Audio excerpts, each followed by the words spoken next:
বৈষম্যবিরোধী ছাত্র আন্দোলনের গণ অভ্যুত্থানের প্ল্যাটফর্ম, বিপ্লবের প্ল্যাটফর্ম। এই প্ল্যাটফর্ম দীর্ঘদিন যাবৎ কেন্দ্রীয় নেতৃত্ব শূন্য ছিল। নানাবিধ বাস্তবতায় আসলে কাউন্সিলটা করা হয়ে উঠতে ছিল না।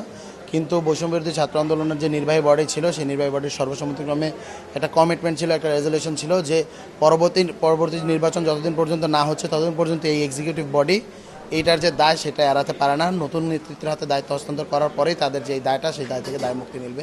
তো অনেকদিন পরে হলেও আমরা দেখতে পাচ্ছি যে একটি নতুন কাউন্সিল হচ্ছে, বেশি উৎসবমুখর বেশি হচ্ছে এবং সকল কাউন্সিলর যারা কিনা হলো গিয়ে নির্বাহী বডির সদস্য, যারা ভোটার, তারা ভোট দিতে আসছেন। অনেকগুলো পরিকল্পনা রয়েছে। সত্যিকার অর্থে জুলাই নিয়ে কাজ করা, বৈষম্যবিরোধী ছাত্র আন্দোলন যতটুকু কাজ করার দরকার ছিল ততটুকু কাজটা আমরা করতে পারিনি। আমাদের ওই সময়ের ভিতরে সারা বাংলাদেশে যে কাজটা হয়েছিল যে অনেক বেশি জুলাই যোদ্ধারা ছিল এবং সকলকে একটা প্ল্যাটফর্মে নিয়ে আসে, সকলকে ঐক্যবদ্ধ করা, ওই কাজটাই আসলে বেশি করা হয়েছিল। জুলাইয়ের যে হলো গিয়া দীর্ঘমেয়াদী যে কাজগুলো, সাংগঠনিক কাজের আড়ালে আমরা ওই কাজগুলো আসলে করতে পারিনি বা করা হয়ে ওঠেনি।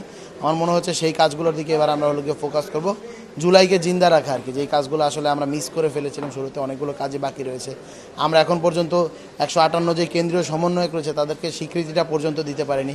আপনারা দেখতে পেয়েছেন এতদিন পরে হলেও যে জুলাই সনদ, জুলাই ঘোষণাপত্র এখন পর্যন্ত আসেনি।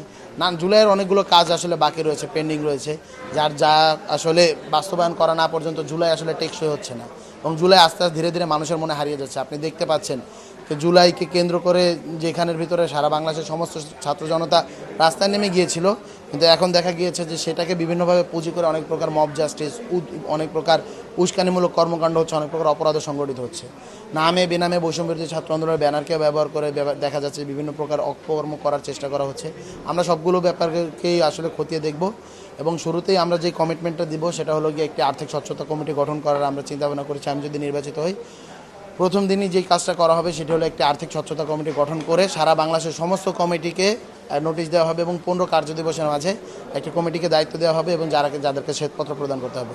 আমরা আর্থিক স্বচ্ছতার ব্যাপারে জিরো টলারেন্স নীতিটা গ্রহণ করতেছি। এটা হলো আমাদের কমিটমেন্ট। বৈষম্যবিরোধী ছাত্র আন্দোলনের আমাদের যারা এই স্ট্রিমের প্রথম সারির লিডারশিপরা ছিল, তারা পলিটিক্যালি আমাদের একটা দল হয়েছে এনসিপি, ওখানে চলে গিয়েছে।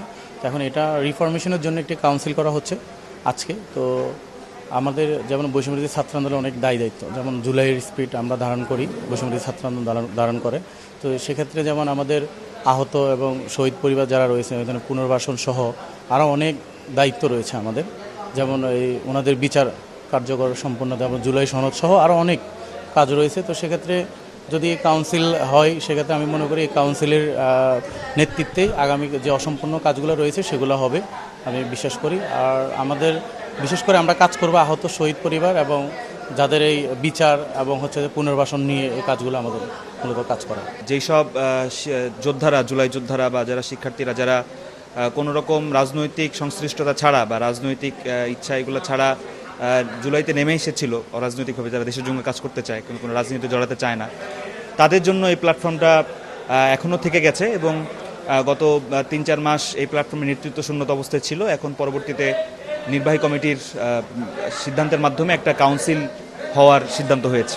আমি যদি সাধারণ সম্পাদক হতে পারি, আমার প্রথম এবং প্রধান কাজ হবে এই গণ অভ্যুত্থানের প্ল্যাটফর্মকে নতুন করে সাজিয়ে তোলা এবং নানাভাবে যত ধরনের দুর্নীতি, অভিযোগ, চাঁদাবাজি, অনেক ধরনের মুখরোচক গল্প বলেন বা অভিযোগ বলেন আমরা শুনতে পাই, এই বিষয়ে এক সুষ্ঠু তদন্ত করা এবং যারা দোষী তাদেরকে আইনের আওতায় নিয়ে আসা।